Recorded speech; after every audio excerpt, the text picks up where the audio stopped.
Hello বন্ধুরা, এখন আমি বাংলাদেশে দুটো কাজে ট্রেলারের রিয়াকশন দেবো, একটা সিরিজ এবং একটা সিনেমা। প্রথমে সিনেমাটা কথা বলি, সেটা হলো আরিফিন শুভ অভিনীত নীল চক্র বলে একটি সিনেমা। আরিফিন শুভ যারা এখানে মন্দিরা চক্রবর্তীকে দেখতে পাবেন এবং অন্যান্য আর্টিস্টরা রয়েছে, যার মধ্যে ফজলুর রহমান বাবুও রয়েছে।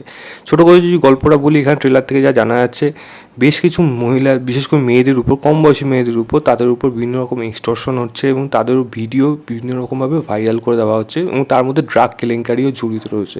এবং এই মেয়েগুলোকে কোনো না কোনোভাবে দেশ থেকে পাচারও হয়ে যাচ্ছে, কারণ তাদের খুঁজে পাওয়া যাচ্ছে না এবং তার জন্য তাদের ফ্যামিলির লোকেরা অনেকে স্যাক্রিফাইস করছে। যার সেরকমই একটি মেয়ের বাবা হলো এখানে ফজলুর রহমান বাবু।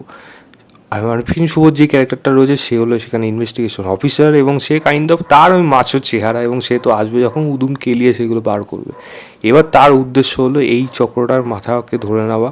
তাকে কি ধরতে পারবে? তারা বিশাল বড় মাথা, তাদের সোর্স কোন কোন জায়গায় এবং সেটা কী কীভাবে সেটা ধরা পড়বে বা ধরা পড়তে পারে নাকি, এবং আরিফিন শুভ কীভাবে তাদেরকে ক্যাপচার করতে পারে এবং যেই সমস্ত মেয়েরা পাচার হয়ে যাচ্ছে বা যাদের লাইফ থ্রেট হয়ে দাঁড়াচ্ছে তাদের কি বাঁচাতে পারবে, এই নিয়ে হয়তো বাকি গল্পটা রয়েছে। তো ওভারঅল দেখতে গেলে একটা ইন্টারেস্টিং প্লট, যেটা আইডিয়া ওয়াইজ কিন্তু আমার দেখতে ভালো লাগছে, না এটা দেখা যায়। এবং মেন কথা হলো সেটাকে প্রেজেন্টেশন কীভাবে করবে। মন্দিরা চক্রবর্তীর একটা জায়গা রয়েছে যে সে একজন নাচের টিচার, সম্ভবত এখানে আরিফিন শুভর সে লাভ ইন্টারেস্টও হবে। এবং বাকিটা দেখুন, রোমান্টিক অ্যাঙ্গেলটা কীরকম থাকবে সেটা এখান থেকে চট করে বলে দেওয়া সম্ভব নয়।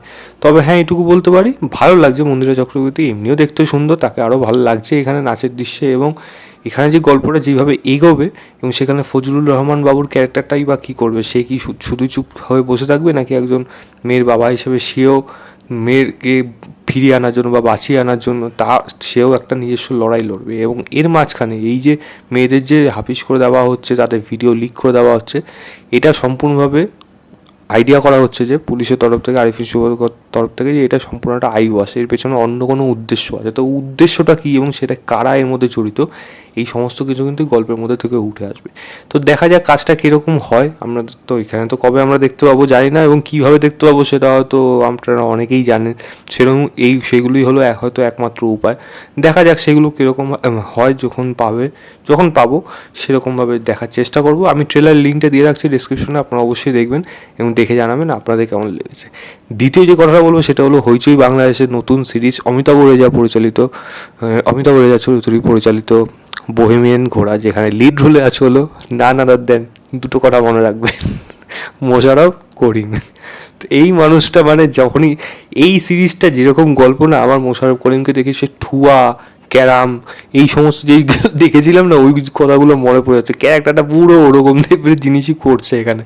7খানা বিয়ে এবং কোনো বউ কেউ কাউকে চেনে না, জানেও না যে এই মানুষটা 7খানা বিয়ে রয়েছে, এবং 8ম বিয়ে হিসাবে সাদিয়া এমন মেয়েটাকে রাখছে এবং তাকে নিয়ে আসছে। তো একেবারে মানে দর্শর জালি একটা ক্যারেক্টার এই মানুষটা, এবং প্রত্যেকটা মুভির সাথে নিজস্ব উদ্দেশ্যে তাদের সাথে মারাত্মক রকম ফ্লার্ট করে।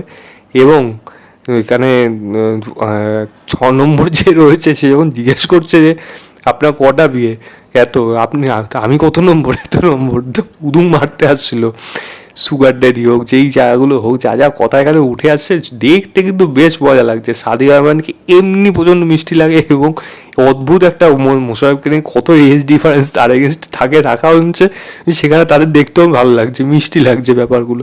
তো অদ্ভুতভাবে ট্রেলারটাকে রাখা হয়েছে। এবং শুধু কিন্তু এই মানুষটাই শুধু এই বিয়ে করে পাচ্ছে তাও না, এর মাঝখানে কিন্তু একটা ড্রাগ কেলেঙ্কারির ব্যাপার রয়েছে, যেটা দেখা যাচ্ছে যে এই মানুষ এই মানে মোশাররফ করিম মতো কোনো না কোনোভাবে জড়িয়ে পড়বে টাকার জন্য বা কোনো কার্য সিদ্ধি করার জন্য এই ড্রাগ কেলেঙ্কারির মধ্যে, এবং সেখান থেকেই বা কীভাবে বাঁচবে।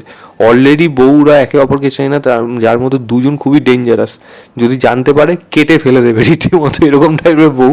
তার মধ্যে একটা ড্রাগ কেলেঙ্কারি, যেখান থেকে তার পেছনে পুলিশও থাকবে, মানে যাদের ড্রাগ তারাও তার পেছনে লেগে থাকবে। তো আলটিমেটলি ক্যারেক্টারটা কী হবে এবং মানে ওকে যে কীরকম দৌড় করাতে হবে এবং কী দৌড়াবে জীবনের বাজি রেখে, সেটা তো ভাই যখন আসবে তখনই বোঝা যাবে। যখন কাজটা আসছে হইচই বাংলাদেশে, আমি তো ডেফিনেটলি দেখবো। আমার কাজের এই ধরন স্টার্টিং দেখে আমার মজা লেগে গেছে ব্যাপারটা। তো এই আমার বেশ ভালো লাগলো, মজা লাগলো। আমি ট্রেলার লিঙ্কটা দিয়ে রাখছি ডিসক্রিপশনে, আপনারা অবশ্যই দেখবেন। কিন্তু দেখে যারা বলবেন আপনারা যে মোশাররফ করিমের ঠুয়া ক্যারাম এগুলো দেখেছেন কিনা, তাহলে নিশ্চয়ই আপনারা মনে থাকবে যে কী ধরনের ক্যারেক্টার ছিল। রাষ্ট্রবিজ্ঞান হলো একটি বিজ্ঞান, যারা জানেন তারা এই কথাগুলো মনে থাকবে।